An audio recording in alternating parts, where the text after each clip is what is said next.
Please pray with me. May these words that I speak be grounded in my soul, encouraged by the God presence in me. And may these words that you hear be captured by your soul, enlivened by the God presence in you. Amen. We are in trouble now because we are in between stories. These words of Thomas Berry are being echoed by many eco-theologians around the world and gaining momentum in the last couple of decades. The question you may be asking, the question I asked myself many years ago was, what does a story have to do with life? Or more to the point, can a single story be so profoundly influential in how we live? But the truth and the reality is that our common story, our answer to the big questions, how did we get here and what is our purpose? It is this story that determines how we understand the world and our place in it. The old story, the one that begins in the beginning, is more than just a 3,000-year-old tale. Rather, it is how most of humanity, regardless of religion, understands the universe and decides how to live in it. This remains true even though most of us don't believe the creation details of the story any longer. The 6 days, the order in which things were created, and even the way they were created. But, and it is a big but, we do still operate believing that God is a separate being from and in control of the universe, and that we alone are created in God's image, giving us the right to have dominion over and subdue every other living thing, including the planet that gives us life. There is no doubt that this belief, rooted in that old story where God says, take dominion, subdue the earth. There's no doubt that that belief is at work in our politics, our economics, our culture, and our religions. Even as we know that this way of being in the world is seriously compromising the Earth's survival and even our own. Ironically, as science has opened our eyes to a new version, an evolving version of the universe, we have, for the most part, accepted this new story, this 14 billion year old story that I just told the children. It is a great story, a story of wonder, a story of mystery, and it's a story of hopeful purpose. We now know that the universe is nearly 14 billion years old. And we also know that we carry within our own DNA that 14 billion year old history.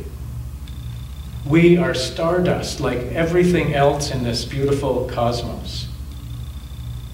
We now know that we are part of a 4.5 billion year old living organism called planet Earth, and that we are part of this evolving and continuing to evolve life form. And we know that we are part of a living and ever-expanding universe. What we have not accepted is our real place in the universe and on this planet.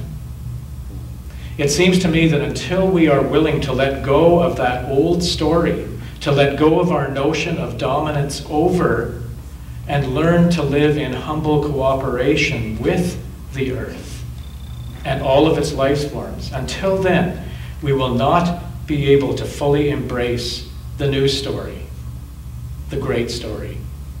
We will continue to be in trouble in between.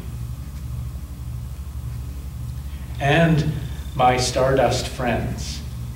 The good news, in my opinion, and the opinions of a growing number of human beings around the world, is this: we don't have to give up on God to fully embrace this new story. Quite the contrary. We just have to give up our dated religious version of God. This God that is a being that's separate from us, separate from the earth, separate from the universe. A God that is in punitive and conditional control, which in my opinion is a very, very, very small God. Rather, we need to embrace and live into a much larger expression and experience of God. For I believe that God is not separate from anything, but is instead the very heart of all things and in all of life, including us. I also believe that the whole entire purpose of the universe is to express the central nature of God. The universe has purpose. It is to express and to experience love. How can we not look at the vastness of a starlit sky, or the intricacy of the smallest flower or insect, or look into the eyes of another and not see that love is the defining purpose of it all? You see, we now know indisputably, although we haven't embraced it as a species, that it is not survival of the fittest that evolves life forward. No. It is rather survival of the most cooperative. It is survival of the most willing to change. It is survival of the most willing to love. That is the way of the universe. That is the way of God. Thomas Berry is right when he says we are in trouble because we are between stories.